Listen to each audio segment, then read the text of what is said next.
Hello guys and welcome back to another FPL video. Today we're going to discuss some early tips for Game Week 4, but before we do that, let's just show off and see how I did in the past 3 weeks. Honestly, this has been the most amazing of starts ever. I cannot believe what is happening. I'm top 11k in the world currently without using a chip and still holding pretty good lineup for the future weeks.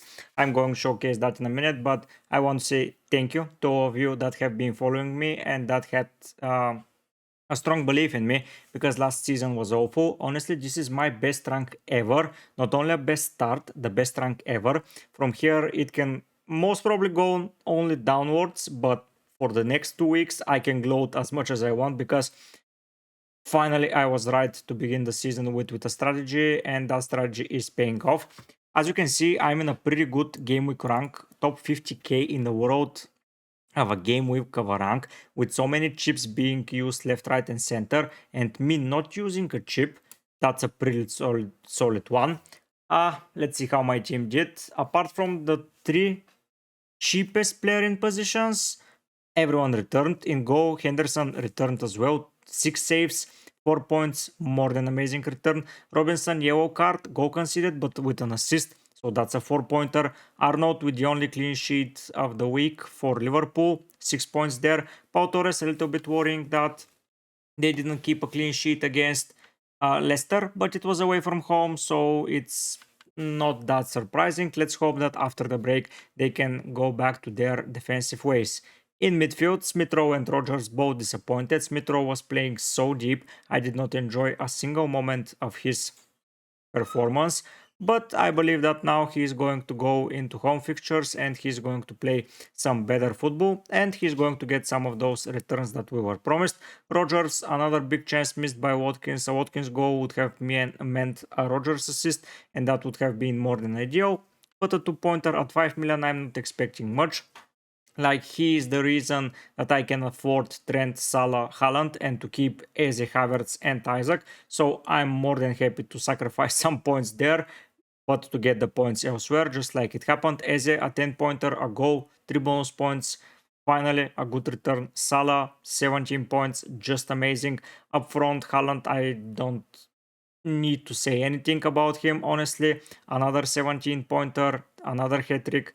He's doing really well. Isaac 9-pointer finally, and Havertz an 8-pointer. So several goals were scored in my team, several assists as well. So yeah, I'm quite happy with how my team is performing. I got 98 points, and by the looks of it, it's going to look nice for the future as well. A9 Sangare on the bench, Sangare 0-pointer. I'm a little bit worried that he keeps getting those zeros. He's being subbed off before the 60th minute and he's getting a yellow card, so that's a little bit worrying, but he's just only a bench option. I'm most probably never going to rely on him. And Aina, my only real bench option. 2-pointer there. Forest considered a wonder goal, to be honest, and they were almost there for a clean sheet, so that would have hurt a little bit if he was on my bench with a clean sheet. But thankfully for me, I did not make the wrong decision there. So yeah, all in all, pretty good. Several players can hurt me, but finally with the transfers of Rogers and especially Arnold, I am not afraid to go into a game week. Like, if I own Arnold, was the only player that I missed in the first 2 weeks, honestly. Even though Saka is doing well, even though Palmer is doing amazingly well, and Mbumo is performing really well, Joao Pedro up front, even well back, Wissa, Robertson, Saliba, Raya, everyone that's performing well, I expected. But Trent, missing him and not owning him, it was just a burden, and I'm happy that I'm rid of it. One other thing to add here before we move to some early tips. I am the #1 content creator currently that is being shown in the FPL Game Week. I am not in the official chart, but when you go there and you enter your IG, you see where in that category you are, and I'm on first place. Several teams have used their chips around me, and even though that happened, I'm still at first place, 266 points. 5 points ahead of the next contender. Hibo from FF Scout did an amazingly good job. He has a similar lineup to me with minor differences, and I feel like his squad is a little bit stronger, so I expect him to soon pass me. But let's see what happens. A lot of things can change and a lot of other issues can appear elsewhere, so let's see who and how he manages. But yeah, Hibo has an amazing squad, and I believe that he is going to overtake me pretty soon. But elsewhere, I'm pretty confident in my team, going really well. First of all, just a quick review there. I'm happy that I did not follow the AI rating or something like that. That's a complete trash for me. AI can predict up to a certain amount. Like if you go to a 91%, that's okay. Everything above is just a speculation. He's calculating some expected points that you're expected to get, but not everything is expected points. If that was the case, Bruno Fernandes would have been the best asset in the game currently, but he is not. He got 3 blanks in a row. So the bot can calculate expected points, but thankfully I did not rely solely on him. If you get a rank of around 60%, of course, that means that you're doing something bad.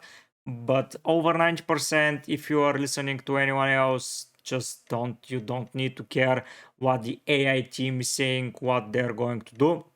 A lot of players are sponsored by those AI ratings, so they're doing that to get some money back. I'm not saying that's a bad thing. You need to promote your brand, you need to do it any way possible. So if you are getting some tools, you just need to promote them. But yeah, it's not for me. Even if some days such a brand decides to sponsor me, I'm going to be a little bit hesitant to use those tools. Maybe their expected data, comparison of players, heat maps, fixtures, and everything like that is going to be pretty useful. But for me, just not the AI tools. Don't fall into the AI trap. Sometimes it can be right, but sometimes more than oftenly he's wrong. There is some variation elsewhere, so you need to get lucky and you need to have a proper strategy. As the beginning of the season, my strategy was to be able to reach any player at any point without breaking my structure, and I'm more than happy than doing that. Yeah, those price changes has locked me out of Mituma. João Pedro is there, but I'm not willing to sell Isaac or Havertz. Some midfielders like Mbeumo are currently not worth taking in because they have a bad fixture run.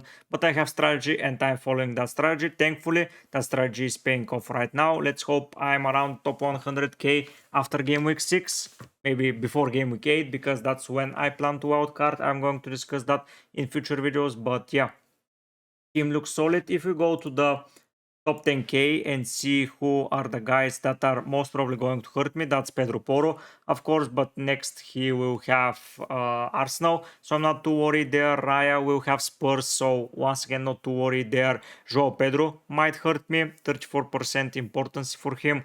And two home fixtures going up next. It's a little bit worrying, but I don't want to sell Havertz or Isaac because I believe Isaac against Wolves is going to do some serious damage, and Havertz from game week 6 onwards is going to be important. Saliba, Wood, Guardiola, they're all hurting me. Saka and Palmer are not that hurtful to say the least, but still, yeah, relatively good.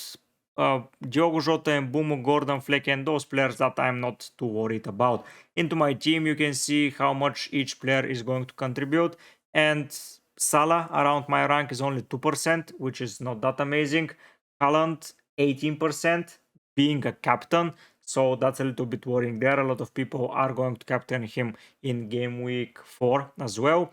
Arnold, Pau Torres, Robinson, Henderson, Eze, Rogers, Smith-Rowe, Isaac, Havertz, they're all over 50%. So if someone starts getting those points elsewhere apart from Salah and Haaland, I will be ready. So that's a good thing. So to rank 1, I'm 43 points away. That's a pretty good number comparing to everyone that used chips from 2k.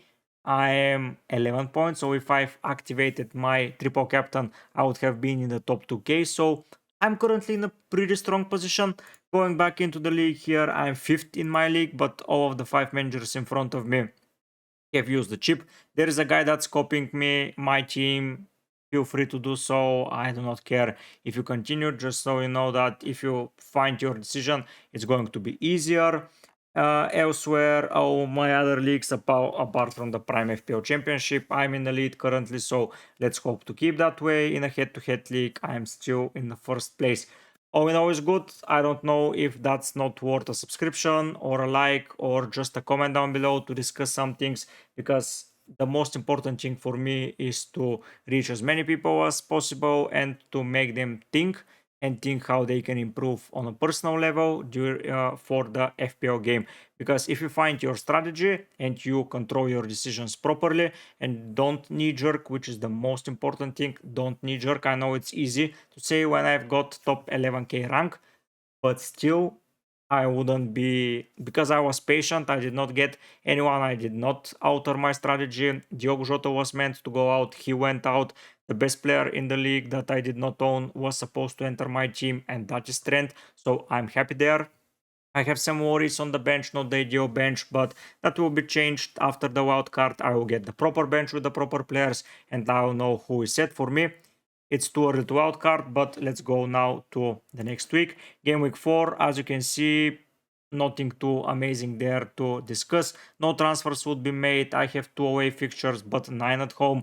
Isaac and Havertz away from home, it's not ideal, but I'm not going to take them out. Wolves are conceding, Spurs are conceding, and Arsenal and Spurs always tend to do a good game. I predict that Saka and Son are going to do amazingly well in those fixtures, but Havertz can be up there, as Havertz and Saka are the guys that are performing amazingly well. Elsewhere, 2 home fixtures from Crystal Palace against Leicester, a pretty good game for a clean sheet. Rodgers and Pau Torres against Everton, pretty good candidate for a clean sheet and a goal for Rodgers finally. West Ham at home for Robinson and Smith Rowe. So I have double ups, double ups, double ups, double ups everywhere. Only up front, I'm not going with a double up. That's a little bit worrying to say, but not that much, because I predicted those double ups and I was on purpose with those double ups. Like I have two, so I have basically 4 teams doubling up, which is either not good, either not bad, but I'm more than happy to continue doing so. I have a 5th double up on the bench, but I'm not playing it. But yeah, Spurs, Wolves, and Brentford are going to be the different games for me. But Leicester, West Ham, who are scoring goals but are conceding. Forest, who are a pretty good team defensively but struggling to score a goal. And Everton, who are not in a great position. I believe I'm in a pretty good position. Next week, I'm expecting Mbumo to hurt me if he decides to score on the counter. Bruno Fernandes, of course, against Southampton and any Manchester United asset, Cole Palmer, who is facing Bournemouth. I expect a lot of goals to be scored there because Chelsea will need the points. Saka and Son will be differential, but from the defensive point of view, maybe City, if they decide to keep a clean sheet, finally Rico Willis will hurt me, but apart from that, I feel pretty confident. Game week 5 is good as well. Like if we go to game week 5, I have a home fixture for Aston Villa against Wolves. Once again, Fulham and Newcastle is going to be a battle there, but I can always bench, what's his name, Robinson, and play Aina, but I'm most probably keeping Robinson. Then I have Liverpool against Bournemouth, a pretty favorable fixture for them. Palace against United, I see Palace beating them, and City against Arsenal is not going to be a good fixture, but still several players will face off against each other. But again, 9 home fixtures and several players facing against each other, it's not ideal. But then from game week 6, my team is going to change drastically. I'm going to discuss that in future videos. Some early tips from me: if you are planning to use the wildcard activated, it's not worth keeping up until the end, because you can catch some price rises and price falls and just have some more team value. Second of all, if you are planning to do only free transfers, even if someone rises in price, don't do it, especially for South American players or Asian players. They're going to go away, far away, to play international football, and a lot of injuries might happen. You need to monitor that. That's pretty important. Maybe some of them do not start because they come back pretty late, because the first fixture is Southampton Manchester United. So for example, Garnacho is a little bit risky, as he might flight a little bit later from Brighton. Ipswich, Pedro and Mitoma might be a little bit tricky, depends on when they return, if they return in a good shape. That's why I'm not opting to go for any South American players currently. I'm just a little bit afraid of that. Yeah, that's a little bit of a strange thing to say, if you ask me. But I'm a little bit superstitious when it comes to that. I have been hurt so many times. The only risky player from that run is Robinson, who is American, and Salah, who is Egyptian. But let's hope that they can can come back safe. A lot of Englishmen into my squad, a Swedish guy, a German guy, still in Europe, still playing well, so I'm more than delighted there. For me, this is not the best time to wildcard. You've started your season with a strategy. If your strategy was to wildcard at game week after game week 3, so for game week 4, do it. But if you weren't planning that and your team is okay and you have basically the Arsenal boys, because if you're doing a wildcard now, it's pretty strange if you go without at least one Arsenal player. Yeah, I prepared a wildcard draft where I didn't get any Arsenal players in, but that's just my team and then several transfers to get them. Yeah, to be fair, if I'm doing it right now, I'm not owning Rodgers and Smith-Rowe and most probably Isaac, but the rest will be the same. And if I own Isaac, I don't see why I'll be selling him. Like Newcastle are getting up to speed, maybe in that international break. Some of the players can get up to speed as most of them are not with the international football team, so maybe they can improve there. Shar will return for Newcastle, so I just see Newcastle scoring goals, and when they do, I want to be part of them. And yeah, only 3 players from my team are in the team of the season, who, by the way, looks like that. Becker at the top, Arnold, Virgil, and Robertson. So all Liverpool. It has been all Liverpool in defense and in midfield. Look at that. Luis Diaz 32 points, Salah 41, 20, 18, 18, 21. So Becker was the best option to go for a Liverpool defender currently. Palmer is pretty high, 25 points, and Boom is 24, Saka 24, Welbeck 23. So that's the team of the season, and it's 287 points without the captaincy. But you cannot pick 6 Liverpool players into your squad, so you can downgrade maybe some of the defenders. But yeah, Luis Diaz and Salah are doing amazingly well. All in all, if you have some thoughts about some transfers, plan them, but just wait. It's pretty important to be prepared and listen to some deadline news, listen to some international football news. Be prepared to be prepared. Honestly, be patient. Yeah, you're going to price drop in some players, but those things happen. To chase price drops on the risk of missing a player, that would hurt a lot. Like 0.1 compared to a hit, it's not that balanced in my opinion. So stay tuned, stay prepared. If you like my content so far and you believe that I'm doing well, just drop a subscribe, drop a comment. If not now, I don't know when you are going to enjoy my content, as this is the best that I have been and the strongest that I felt. Yeah, this team can go terribly wrong, but it can still perform well. I own the big guns, I own some home fixtures, I have a strategy how to bring Arsenal players, so I feel pretty confident, to say the least. Let's see how it goes, let's be prepared. If you have any questions, ask them. If you want to join the Discord, there is a link that you can just join and you can ask their questions there. My handles on X or my mini league code. Come and compete. Everything is going to be right, and I love more competition. So if you want to be part of it, just come and join.